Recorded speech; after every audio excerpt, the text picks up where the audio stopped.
I need a one dance, got a Hennessy in my hand. Hola, ¿qué tal amigos? ¿Cómo están? Bienvenidos a este primer video en la playlist de oncología. El día de hoy vamos a estudiar con muchísimo detalle el desarrollo del cáncer. Entonces este es un video que tiene mucha relevancia debido a la gran importancia que tiene el cáncer en el campo de la medicina. Este es un video muy importante. Antes que nada quiero que sepan qué significa oncología. Pues oncos creo que proviene del griego y quiere decir tumor o volumen, masa. Y logía es el estudio de algo. Entonces la oncología es el estudio de los tumores que forman parte del cáncer, ¿ok? Entonces, por eso es que los oncólogos son los que tratan el cáncer, ¿ok? Bien, entonces, déjenme les explico un poquito de qué va a tratar este video. Básicamente lo que vamos a hacer es que vamos a estudiar el proceso de la neoplasia, es decir, el proceso a través del cual una célula eventualmente va a dar origen a una población de otras células mutadas que van a formar un tumor. Y este tumor después se va a convertir en un tumor maligno y después en algunos casos va a producir metástasis, como vamos a ver. Entonces, en primer lugar, lo que vamos a estudiar es eso: qué es la neoplasia, cuáles son sus características, y también vamos a estudiar cuáles son las mutaciones que se requieren para que una célula se vuelva cancerosa. En realidad, vamos a ver que las mutaciones inician en una célula y esta célula se empieza a dividir y estas mutaciones se empiezan a acumular en la población de células provenientes de esta primera. Entonces vamos a ver cómo en realidad el cáncer es un proceso acumulativo de mutaciones. No es algo que sucede de un día a otro, sino que es algo que toma mucho tiempo. Entonces es importante que lo veamos de esta manera. En el próximo video vamos a estudiar todas las mutaciones del cáncer con muchísimo más detalle. Vamos a ver cómo son las mutaciones en los genes específicos y cómo esas mutaciones dan origen al cáncer. Obviamente no voy a mencionar todas las mutaciones porque son demasiadas y solo voy a enfocar en las más importantes. Y disculpen el sonido ahí del camión que pasó. Ok, bueno, me gustaría pedirles un like, que comenten y se suscriban si este video les sirve. Entonces, antes que nada, pues quiero empezar hablando de algo.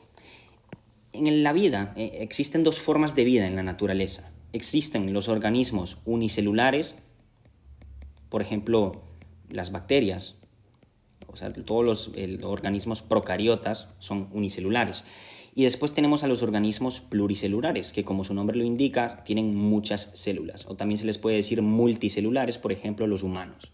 Entonces, ¿por qué les estoy diciendo esto? Ustedes dirán, ¿qué me importa esto si estamos hablando del cáncer? Pues vean, estuve hablando con un oncólogo hace como 2 semanas antes de grabar este video y él me ofreció una analogía increíble para entender el cáncer y es la siguiente. Vean, bueno, antes de darles la analogía, quiero que entiendan algo. Los organismos pluricelulares son organismos que están formados por varias células y todas estas células están cooperando entre ellas para permitir que el organismo sobreviva. Es decir, todas estas células están realizando un esfuerzo colaborativo para poder mantener la vida del organismo como tal. Ahora, los organismos unicelulares como las bacterias, ¿ok? Estas, básicamente, el mundo en el que viven es un caos. Están peleando contra otras bacterias para ver cuál sobrevive. A diferencia de lo que sucede en los organismos pluricelulares, en el que todas las células individuales funcionan de manera armónica entre sí para formar la vida. Entonces, vean, esto es una gran diferencia que existe entre ambos tipos de las formas de vida. Y entonces, ahora sí, ¿por qué les estoy diciendo esto? Pues vean, lo que sucede en el cáncer es que, aquí ya les empiezo a dar la analogía, es que una de las células de tu cuerpo adquiere un comportamiento más como el de una bacteria, como el de un organismo unicelular, de tal manera que ahora no le importa el estado del organismo como tal, sino que solamente le importa su propia vida. Entonces empieza a aprovecharse de los nutrientes y de todas las condiciones ambientales para crecer ella nada más, para que esa única célula crezca. No le importa el estado del organismo entero. Entonces esto es lo que sucede en el cáncer. Imagínenselo como que si una de nuestras células adquiere mutaciones y estas mutaciones le brindan propiedades a esta célula que la hacen comportarse más como una bacteria y no como una célula que forma parte de un organismo más grande, como en el caso de los humanos. Ahora sí la analogía, lo que están esperando. Imagínense que nuestro cuerpo es como una ciudad y todas nuestras células son personas que están en esta ciudad trabajando y permitiendo que la ciudad se mantenga a flote, ¿no? Vamos a tener personas en la gasolinera, vamos a tener personas en el supermercado, vamos a tener doctores en el hospital, vamos a tener ingenieros. Todas estas personas van a estar haciendo su trabajo y esto va a permitir que la ciudad esté bien. Ahora, imagínense que de repente una de las personas de la ciudad se dice, no, yo ya no voy a seguir las reglas, ya me da igual todo, voy a empezar a hacer lo que me da la gana. Entonces esta célula, esta persona empieza a robar, empieza a matar personas, empieza no sé, a hacer lo que ustedes se imaginen que sea malo. Y después, conforme esta persona empieza a hacer estas cosas malas, muchas otras más personas se empiezan a agregar a este movimiento. Entonces vamos a tener más y más y más personas volviéndose malas y malas y malas. Y entonces esto eventualmente hará que el funcionamiento de la ciudad ya no sea el adecuado. Es lo mismo que sucede con el cáncer y esta analogía me ayuda mucho. Más adelante les voy a dar otra analogía que me dio este mismo oncólogo, que esta analogía de verdad es increíble, pero bueno, ahorita se las menciono. Entonces vean, por eso es que les mencioné esta breve introducción de los tipos de formas de vida que hay en la naturaleza. Bien, ahora sí, empecemos con el video. ¿Qué es neoplasia? Este es un concepto que se escucha mucho cuando estudian el cáncer. Pues neoplasia se define como el proceso a través del cual una célula sana se convierte en una célula cancerosa. Entonces vamos a poner proceso a través del cual una célula sana, a través del cual una célula, vamos a poner C, sana, se convierte en una célula cancerosa o cancerígena. Ambos conceptos significan lo mismo. Bien, el término de neoplasia también se le puede dar otros nombres, o sea, se pueden utilizar de manera sinónima con las siguientes palabras. A la neoplasia también yo le puedo decir oncogénesis, o también le puedo decir tumorigénesis,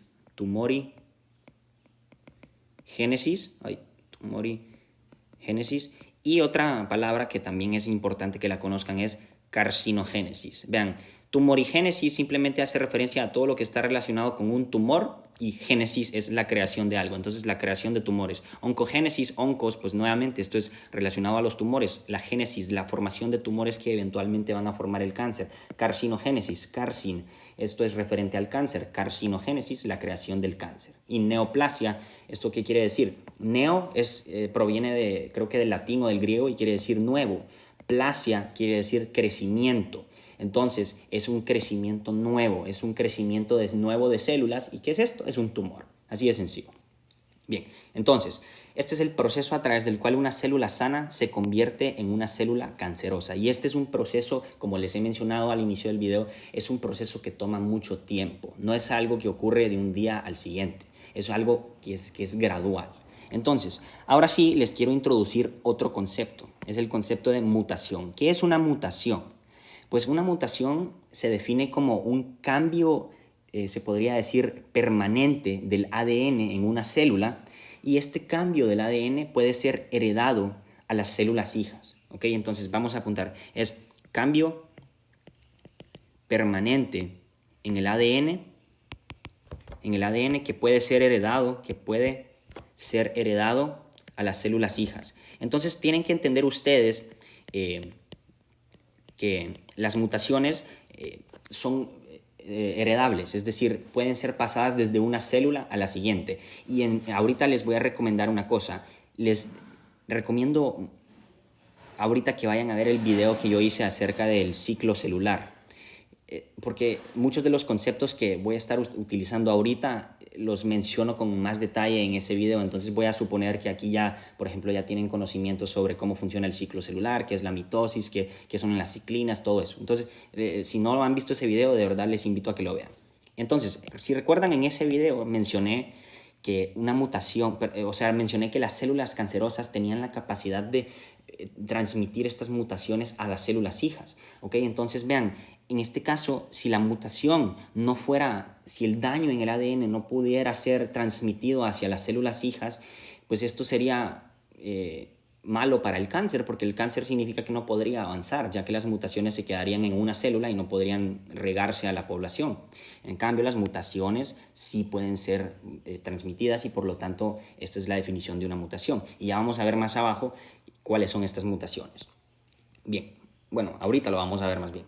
Entonces, existen 8 mutaciones de acuerdo a las referencias que yo estoy utilizando, que es el libro del Robbins, la 8ª edición me parece que es, en el capítulo que hablan de neoplasia.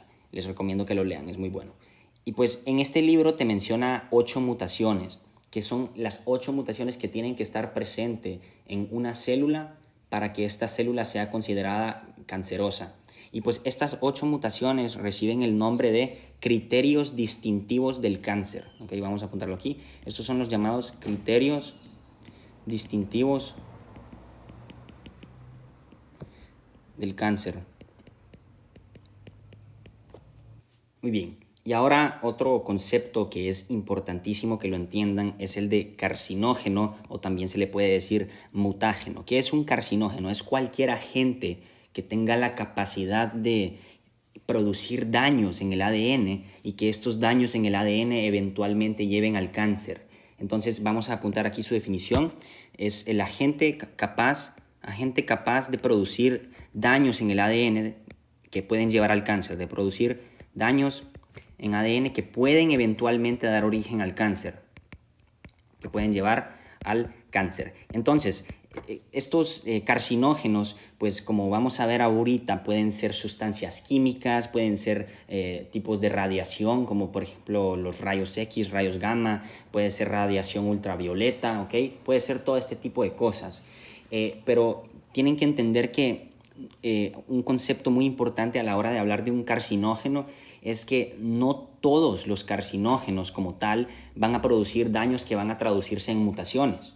O sea, tienen que entender que las células de su cuerpo de manera normal tienen daños en el ADN constantemente. Todos los días el ADN de sus células tiene daños en el ADN. Sin embargo, estos daños pueden ser reparados por los grandes sistemas de reparación del ADN que existen en nuestras células, como la recombinación homóloga, como todo ese tipo de cosas que pueden de alguna manera corregir estos daños en el ADN. Ahora, para que un daño genético se convierta en una mutación, esto quiere decir que los sistemas de reparación de nuestras células fueron incapaces de repararlo, de tal manera que ahora este daño genético permanece ahí y puede ser ahora heredado a las células hijas. Por eso es que les digo que no todos los daños en el ADN son mutaciones, porque algunos van a ser corregidos y pues ya de esa manera no se convierten en mutaciones. Bien, entonces vamos a poner aquí esto, que cualquier daño en el ADN no es necesariamente una mutación. No es una mutación. Bien.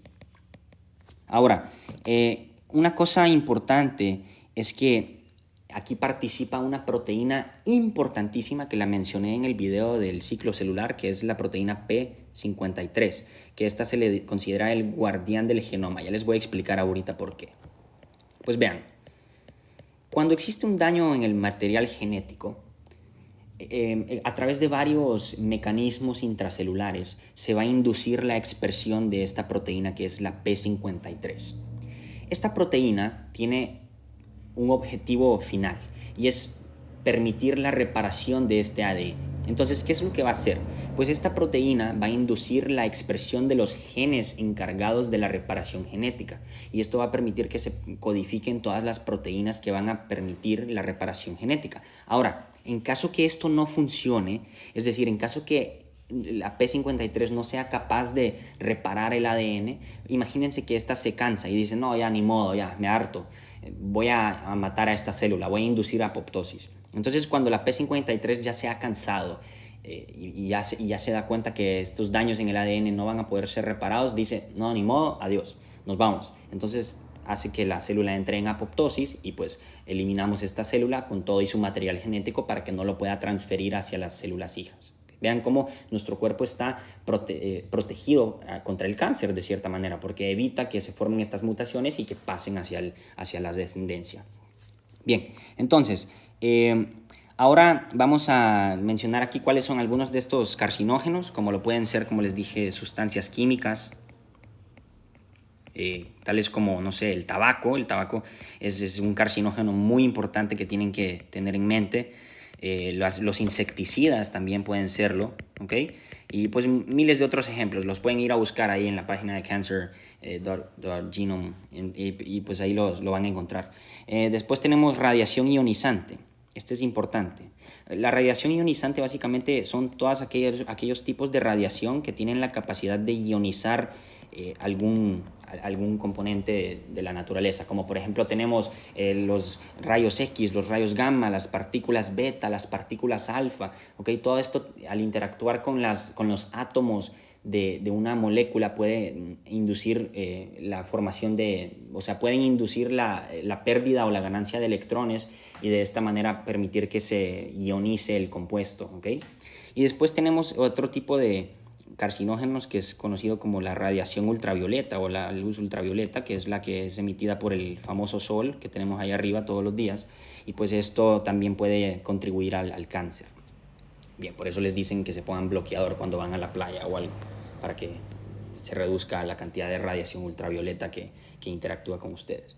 Bien, ahora sí, lo que ustedes estaban esperando, la parte más importante. ¿Cuáles son estas 8 mutaciones que me dijiste que tienen que estar presentes en un tumor para que este sea considerado un tumor cancerígeno, un tumor maligno? ¿Ok? Entonces, estas son las siguientes. En primer lugar, vamos a tener mutaciones con ganancia de sentido en los protooncogenes. Vamos a poner aquí G o F. Esta es la abreviación que se le da a las mutaciones con ganancia de sentido por inglés, que es gain of function, y esto es en los protooncogenes.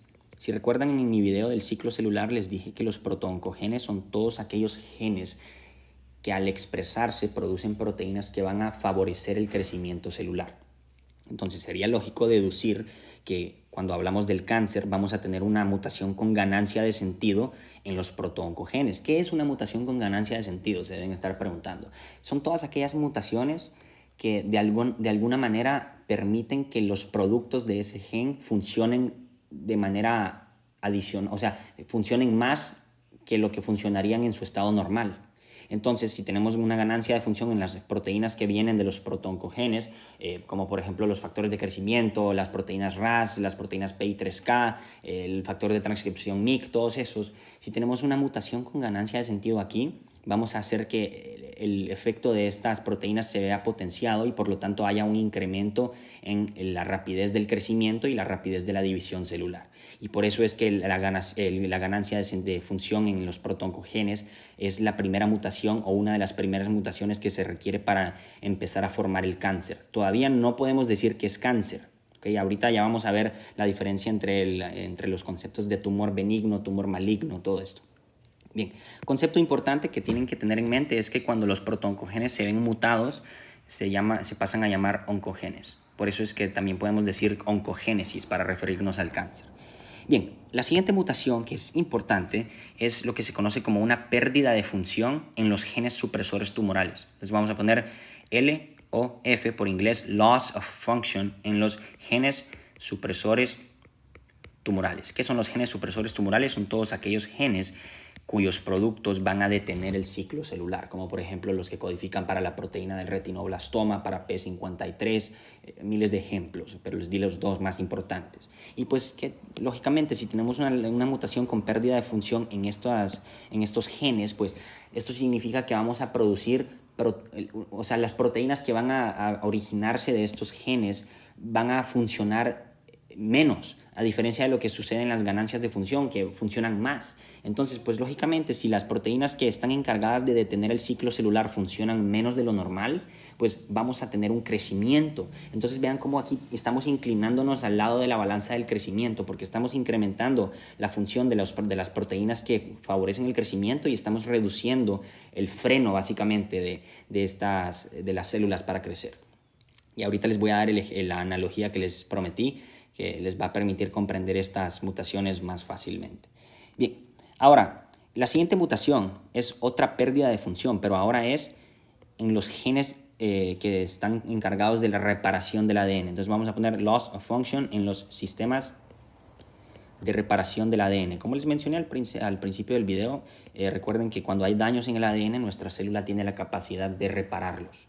Ahora, si nosotros tenemos una mutación con pérdida de función en los genes que están encargados de reparar el ADN, esto quiere decir que ya no vamos a producir las proteínas que van a ayudarnos a reparar el ADN. Entonces, esto quiere decir que las mutaciones se van a acumular y ya no vamos a poder repararlas. Entonces esto va a contribuir enormemente al cáncer, y esto es lo que se conoce como la inestabilidad genómica. En el Robbins se lo dice, es la inestabilidad, vamos a poner aquí, inestabilidad genómica o genética.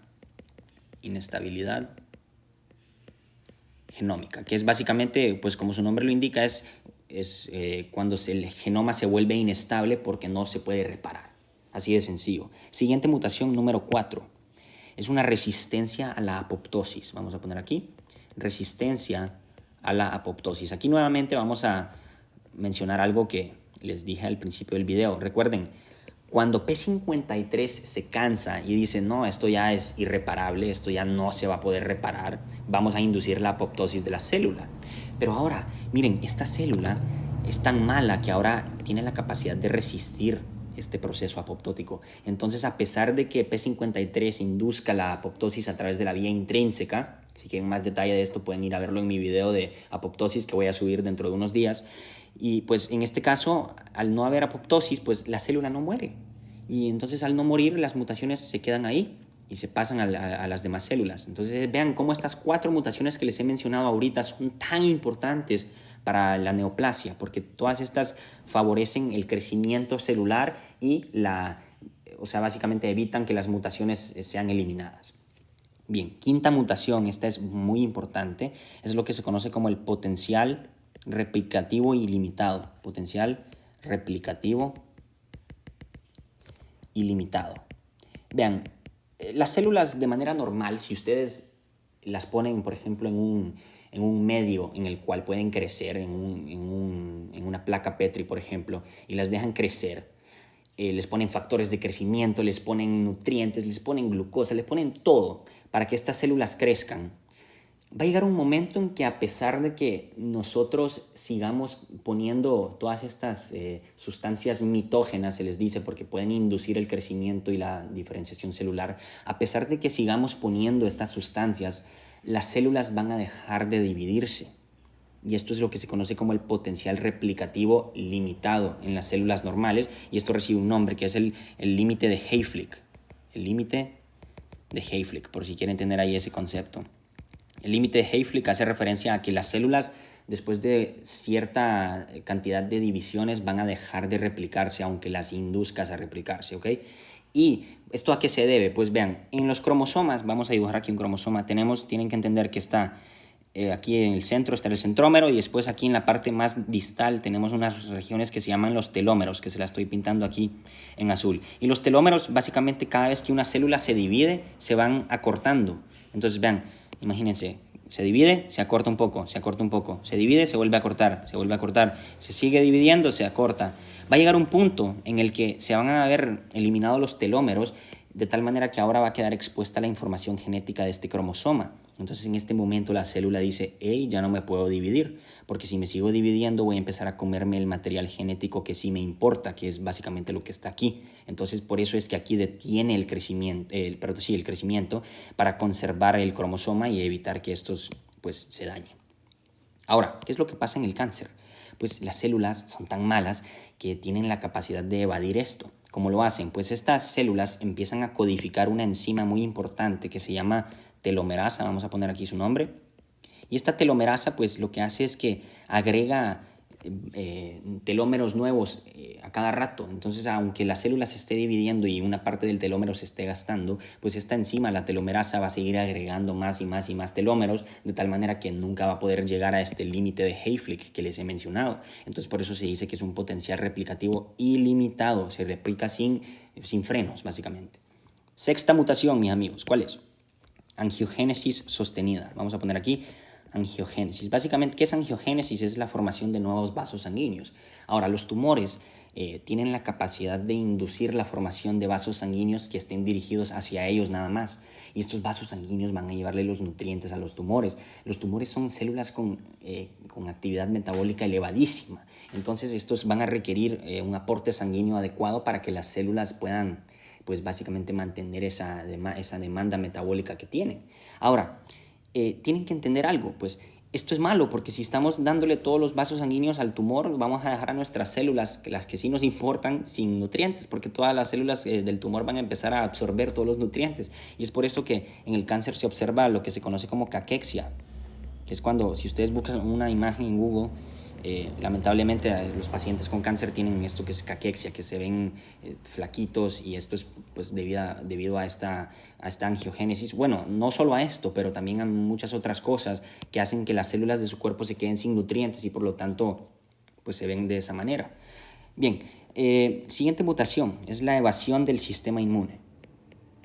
Evasión del sistema inmune. Si ustedes ya tienen algún conocimiento de inmunología, sabrán que nuestro sistema inmune tiene la capacidad de reconocer moléculas que son básicamente exógenas, son moléculas que no deberían de estar en nuestro cuerpo. Ahora, si tenemos una célula mutada, esto quiere decir que vamos a producir proteínas extrañas que no deberían de estar siendo producidas. Nuestro sistema inmune es tan inteligente que tiene la capacidad de reconocer estas proteínas que están ahí e iniciar una respuesta inmune contra ellas. Ahora, por eso es que los linfocitos T citotóxicos son tan importantes en el cáncer, pero bueno, no les voy a hablar de esto porque no es el momento. Si quieren más detalle pueden ir a ver mi playlist de inmunología. Pero ahora lo que hace este cáncer es que tiene la capacidad de evadir al sistema inmune, evadir todos los intentos que haga para eliminar el tumor. ¿Okay? Entonces vean, así es como funciona el cáncer, el famoso cáncer. Perdonen nuevamente ahí el sonido de los camiones que está ahí, no sé si se escucha, pero bueno. Siguiente mutación, la última, que es la más importante de todas sin duda, es la mutación que le brinda capacidad invasiva. Vean, hasta ahorita, ahorita se los voy a explicar. Nada más quiero que entiendan que la capacidad invasiva hace referencia a cómo las células de este tumor ahora tienen la capacidad de despegarse e irse hacia diferentes partes. Básicamente se distribuyen a lo largo de todo el tejido, a lo largo del órgano en el cual se están produciendo, y después de un tiempo, en caso que no lo detecten a tiempo, pues puede dar origen a metástasis, que esto es cuando las células cancerosas se distribuyen por el torrente sanguíneo y se van hacia sitios lejanos, ¿okay? Esto es malísimo porque se pueden ir al sistema nervioso central y ahí pues ocasionan la muerte, pues a cualquier otra parte. Pero bueno, el sistema nervioso central es muy importante porque es uno de los órganos más importantes del cuerpo. Pero bueno, vean, aquí lo que les voy a representar en esta imagen es todo lo que les he ido mencionando aquí con estas mutaciones. Imagínense que tenemos aquí un conducto de alguna glándula del cuerpo, cualquiera, la que ustedes quieran. Pues en este caso, aquí lo que pueden observar es que estas células están tranquilitas, están bien. Todas están sentadas bajo su membrana basal y todo está bien, todo está funcionando correctamente. De repente, una de estas células, aquí las que les tengo marcada de color roja, se vuelve el ciudadano malo que les mencioné al principio y dice, hey, vamos a empezar a hacer relajo por acá, señores. Entonces, ¿qué hace? Empieza a acumular estas mutaciones. Pues va a empezar a ganar protooncogenes para convertirlo en oncogenes, se va a empezar a aparecer pérdida de función en los genes supresores tumorales, va a aparecer inestabilidad genómica y todo esto. ¿Qué es lo que va a ser el resultado final? Pues vamos a tener un crecimiento anormal acá de células. Y esto, mis amigos, ¿cómo creen que se llama? Pues este concepto ya lo han escuchado, esto es un tumor. ¿Pero qué tipo de tumor? Es un tumor benigno. Vean, aquí es cuando entra en juego esta gran mutación. Para que un tumor sea considerado un tumor maligno, como vamos a ver más abajo, este tumor tiene que haber adquirido la mutación que le brinde capacidad invasiva, tiene que haber adquirido mutaciones que le brinden la capacidad de invadir el tejido y los demás tejidos adyacentes. Entonces, vean, el tumor benigno está aquí, tranquilito, no está haciendo nada, solamente está en el sitio en el cual se originó, pero no está distribuyéndose por el resto del tejido. Esto es un tumor benigno, aunque en realidad esto es un concepto que puede confundir, porque uno dice, es un tumor benigno, no importa, no hay nada malo. Pues sí es malo, porque si lo dejan ahí se va a convertir en un tumor maligno. Entonces, en realidad, no es tan benigno como suena. Vamos a ponerle aquí unos corchetes aquí para que vean que no es tan benigno como suena.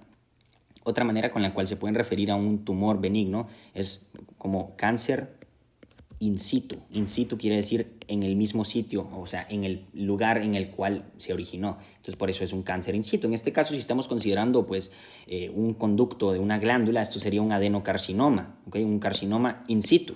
Después este se puede convertir en un tumor maligno y se pueden empezar a regar las células por todo el cuerpo. Bien. Entonces aquí nada más para apuntar los conceptos, supongamos que aquí ya se ha convertido en un tumor maligno, entonces vean acá cómo está representado de manera gráfica. Acá tenemos el tumor benigno que una vez adquiere la mutación que le brinda capacidad invasiva, vean cómo las células se pueden desprender de este tumor y ahora regarse por el cuerpo. Esto es lo que conocemos como metástasis. Es cuando las células cancerosas viajan a través del torrente sanguíneo hacia diferentes sitios y establecen tumores ahí. En este caso, pues les he representado el sistema nervioso central y el hígado. Bien, ahora sí la analogía que todos estaban esperando. Miren, esto de verdad les va a servir mucho. Imagínense que una de las células que va a empezar con este proceso neoplásico es un carro, un carrito, un coche, como ustedes le digan en su país. Y este carrito, de manera normal, cuando está sano, pues está manejando en la calle y pues no está ocasionando ningún tipo de choques, no está atropellando a nadie, está manejando en su carril y va bien. Bien, entonces ahora, ¿qué pasa? Imaginemos aquí la primera mutación, que esta es una ganancia de función en los protooncogenes, convirtiéndolos ahora en oncogenes. Imagínense que los protooncogenes en este carrito son análogos al acelerador. Entonces, cada vez que los protooncogenes se expresan, van a permitir que el carro acelere. Y esto sería análogo a lo que sucede en la célula. Cuando se expresan los protooncogenes, se inicia el ciclo celular y la célula crece y se divide. ¿Ok? Bien, ahora, en caso que los protooncogenes estén mutados, imagínense que ahora el acelerador del carro está siendo activado de manera de manera muy rápida y de manera muy elevada. Entonces esto hará que el carro empiece a acelerar y acelerar y acelerar en vez de lo que debería suceder en la forma normal, en que solamente acelera a una rapidez constante y que no va a ocasionar ningún daño. ¿Okay? Ahora, siguiente mutación, una pérdida de función en los genes supresores tumorales. Imagínense que estos son como los frenos del coche. Entonces, cada vez que se activan, pues el coche frena. Es lo mismo que sucede en la célula. Cuando se activan, se detiene el ciclo celular. Pero ahora tenemos una mutación con pérdida de sentido en los frenos. Entonces, los frenos ya no van a funcionar. A pesar de que apriete el pedal, pues no va a funcionar el freno y el carro va a seguir avanzando. Entonces, estas son las primeras dos mutaciones. Usualmente las que ocurren en el cáncer, estas son las primeras dos. Ahora, siguiente mutación. El carro, imagínense que tiene la capacidad de reparar su acelerador y de sus frenos de manera normal cuando se arruinan. Imagínense que le sale un brazo al carro y el brazo de este carro es como una máquina que repara los frenos y el acelerador. Pero ahora sí tenemos este mecanismo pues dañado por una mutación con pérdida de función. Esto quiere decir que el carro pierde la capacidad de arreglarse a sí mismo. Entonces el carro sigue avanzando, avanzando, avanzando, a pesar de que está malo, pues no puede arreglarse. Bien, siguiente mutación, resistencia a la apoptosis. Imagínense que cuando este carro se da cuenta que ya no va a poder reparar sus frenos y su acelerador, este mismo induce su autoeliminación, o sea, se autoexplota básicamente. Ahora, este carro mutado que está en su camino a ser un tumor maligno, pues va a poder resistir este proceso, que en este caso sería análogo a la apoptosis. Cuando el carro tiene la capacidad de resistir esa autodestrucción, pues estamos evitando que el carro se destruya, que sería lo mismo que sucede en la célula cuando se activa P53 de manera constante, que se harta y dice, no, ya vamos a matar a esta célula, ya no se puede. ¿Okay? Siguiente, potencial replicativo ilimitado. Imagínense que cuando este carro en condiciones normales llega a un límite de velocidad, no sé, cuando llega, no sé, digamos a 120 kilómetros por hora, este mismo se detiene por su propia cuenta. Esto sería lo mismo que el potencial replicativo limitado en las células normales, el límite de Hayflick. Ahora, en este caso, el carro ha encontrado la manera de evitar que se detenga cuando llega a ese valor de 120 kilómetros por hora, y entonces ahora va a poder alcanzar, no sé, 220 y no se va a detener. Pues esto sería lo mismo que sucede con las células. Ahora, angiogénesis.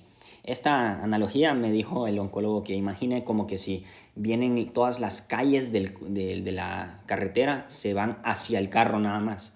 Y pues estas carreteras ahora nada más solo están para este solo carro y los demás carros se quedan sin carretera y no tienen a dónde ir. Pues esto sería lo mismo. En la angiogénesis les he dicho que todos los nutrientes se desvían hacia el tumor.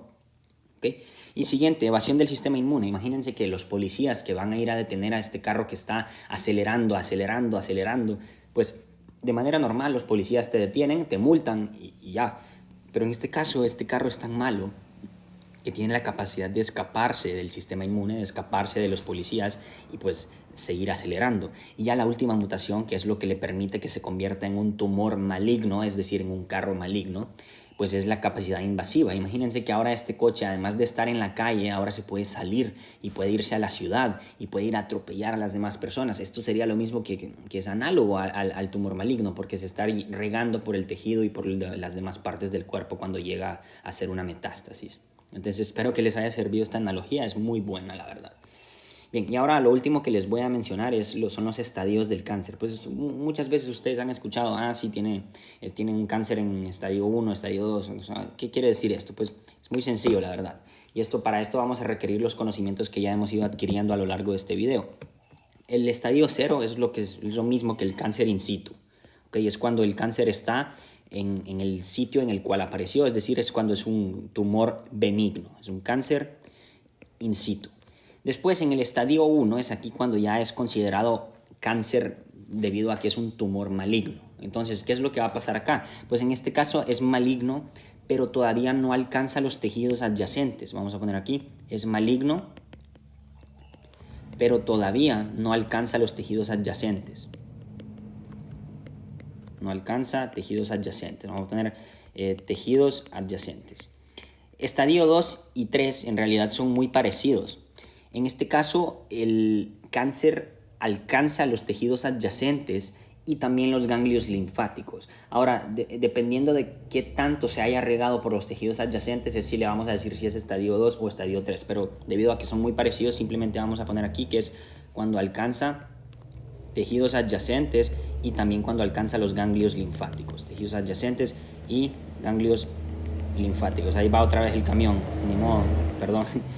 Y estadio 4 es cuando ya es metástasis. Este es el peor de todos. Cuando alguien dice que tiene cáncer estadio 4, pues este tiene muy mal pronóstico, la verdad, porque ya el cáncer está regado.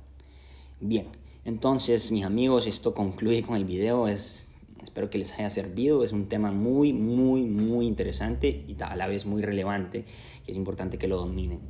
Bien, les pido un like, les pido que se suscriban y que comenten. En el siguiente video vamos a ver ya de manera más detallada lo que son las mutaciones del ciclo celular y cómo estas contribuyen al cáncer. Y ya después en el próximo video vamos a ver la nomenclatura del cáncer, tal como qué es un carcinoma, qué es un osteosarcoma, qué es un condroma, qué son todas estas cosas. Ahí lo vamos a ver. Espero que les haya gustado. Chao. I need a one dance, got a Hennessy in my hand.